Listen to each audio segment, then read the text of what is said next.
আসসালামু আলাইকুম। দেশ ও দেশের বাইরে যারা ভিডিওটা দেখতেছেন সকলকে আমন্ত্রণ, শুভেচ্ছা।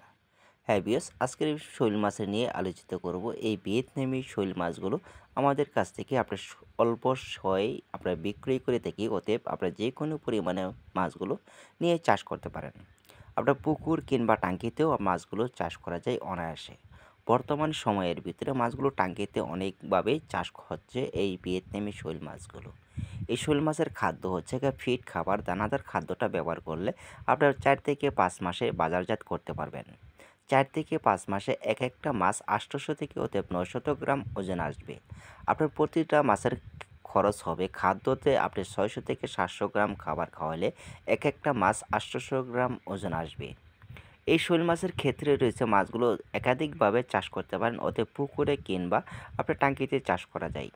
টাঙ্কির পানি সর্বোচ্চ রাখবেন 2 থেকে 2.5 ফুট, অতএব 1 ফিট। প্রথম দিক দিয়ে 1 ফিট পানি রাখবেন, অতএব দ্বিতীয় দাপাতে টাঙ্কিতে পানি রাখবেন 2 থেকে 2.5 ফিট। তার মাধ্যমে রয়েছে মাছগুলো সাইজে অতএব বড় আকারে হতে হবে, অতএব মাছগুলো এক সাইজের হতে হবে। তাহলে মাছগুলো নিয়ে আপনারা চাষ করে এবং কি সফলতা পাবেন।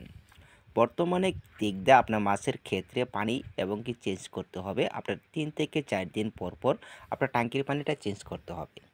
পুকুরে মাছগুলো দিতে পারবেন প্রতি শতাংশে আপনার 400 থেকে 350 পিস ব্যবহার করতে পারেন পুকুরে।